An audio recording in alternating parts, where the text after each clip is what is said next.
नमस्कार।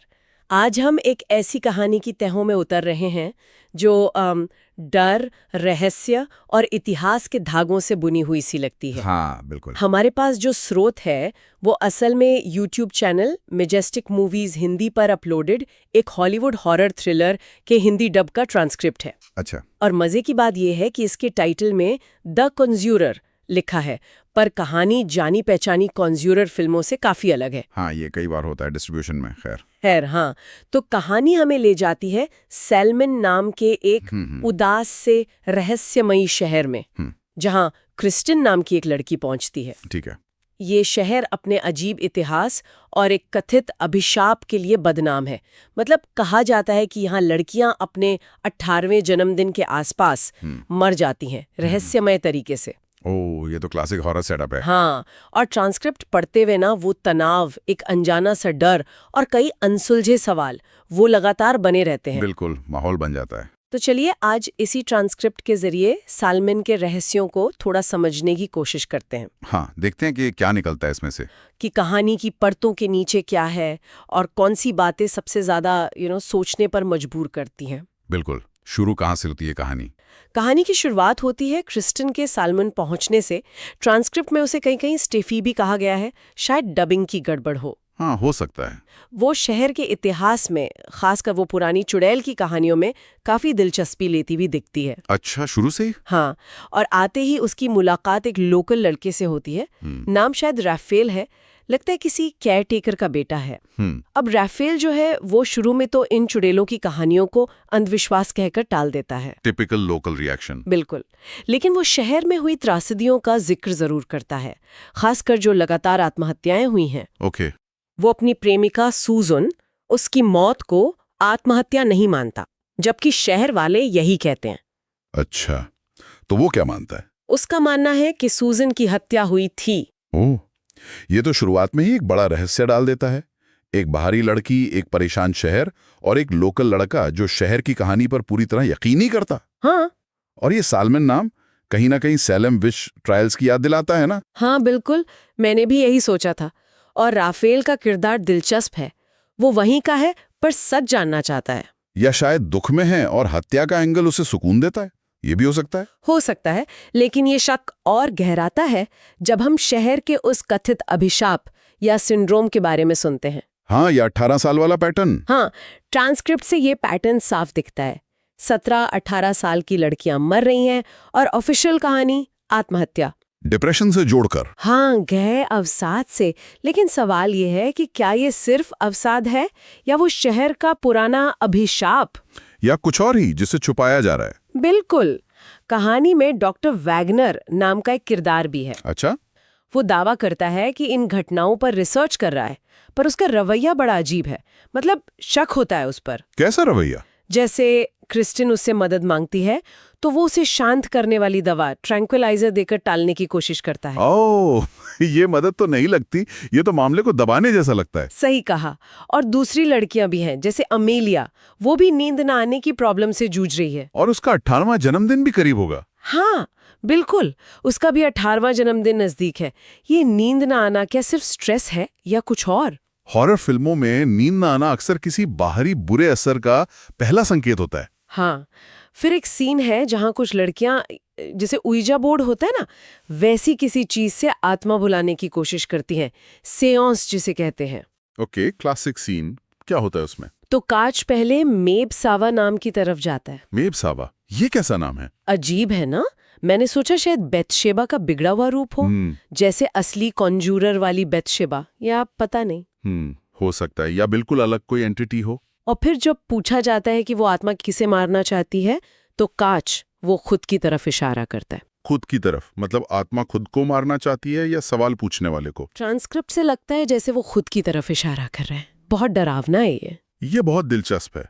क्या ये आत्मा की आत्मविनाश की प्रवृत्ति है, या ये उन लड़कियों की अंदरूनी निराशा का प्रतीक है जिन्हें लगता है कि उनका अंत तो पक्का है? ये सोचने वाली बात है। ये अभिशाप बनाम सिंड्रोम वाला एंगल कहानी का कोर है। क्या ये सच में कोई सुपरनैचुरल ताकत है या कोई साइकोलॉजिकल चीज? हाँ, मास हिस्टीरिया जैसा कुछ जो शहर के इतिहास और डर से पनप रहा हो। या फिर कोई इंसान इसके पीछे है और अभिशाप की कहानी सिर्फ एक पर्दा है। ये सबसे डरावनी संभावना है। और डॉक्टर वैगनर, उसका रोल बहुत संदिग्ध है।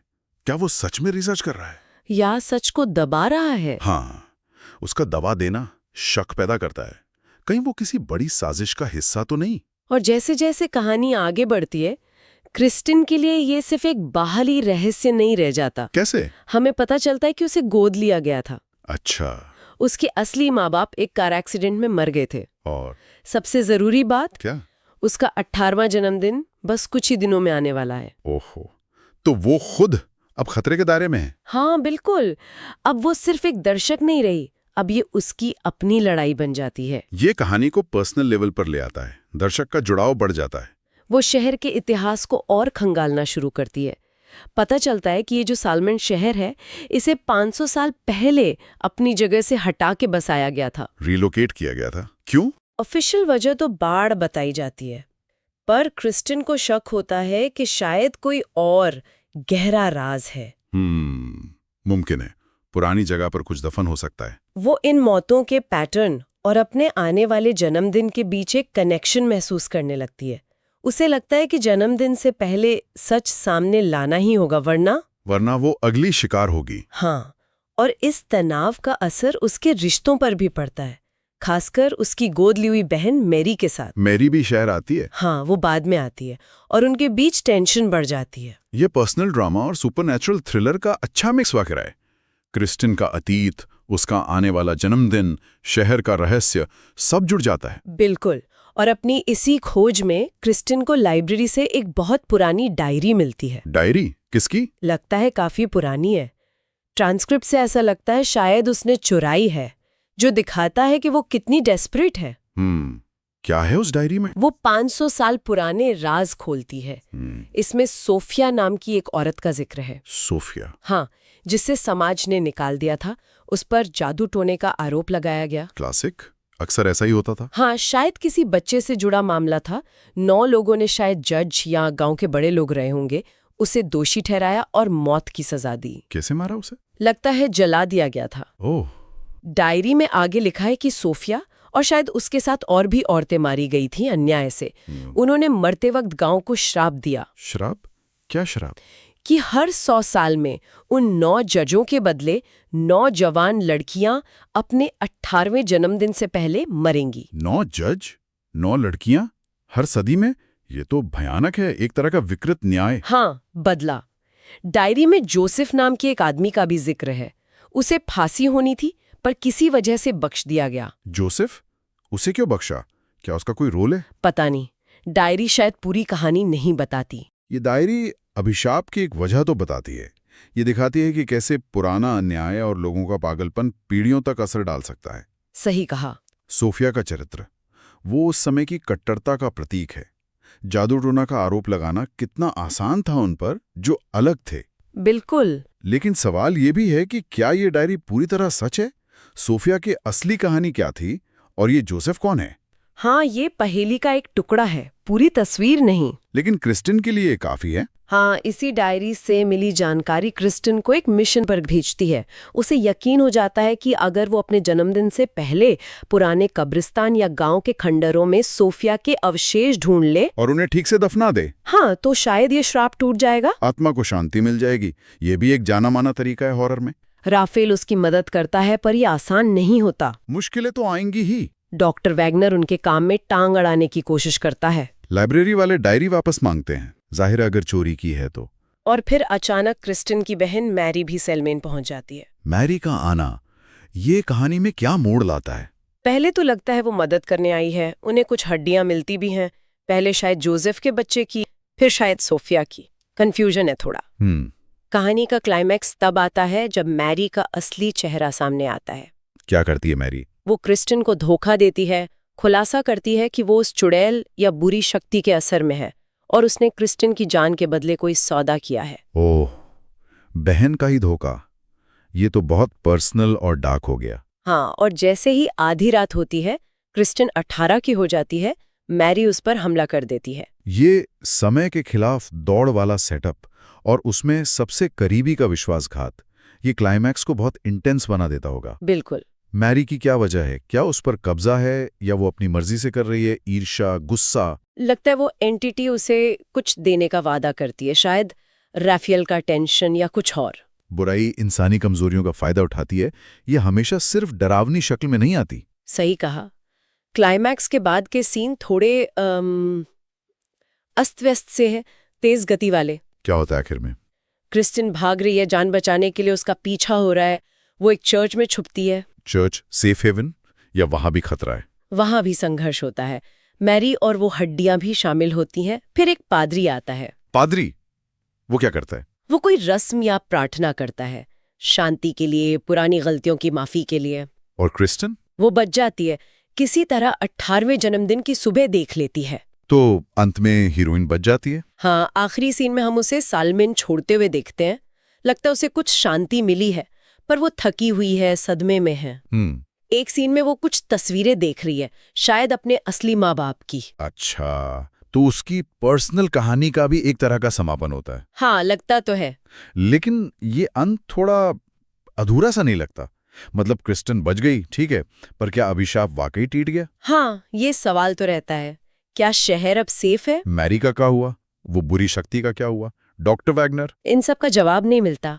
ये जानबूझकर अस्पष्ट छोड़ा गया लगता है। हॉरर में अक्सर ऐसा होता है, बुराई पूरी तरह खत्म नहीं होती। शायद क्रिस्टिन का जाना उसके बचने का प्रतीक है, पर शहर का क्या? शहर का आघात शायद जारी रहेगा। कहानी शायद यही कहती है कि अतीत के जख्म पूरी तरह नहीं भरते। तो अगर हम इस पूरी बातचीत को समेटें तो मुख्य बातें क्या हैं? एक तो वो ऐतिहासिक अन्याय, सोफिया की कहानी, जो आज के डर की जड़ है। हाँ, अतीत का साया। दूसरा, वो मनोवैज्ञानिक तनाव और अलौकिक डर के बीच की धुंधली रेखा। हमें पता नहीं चलता कि क्या सच है, क्या वहम। बिल्कुल।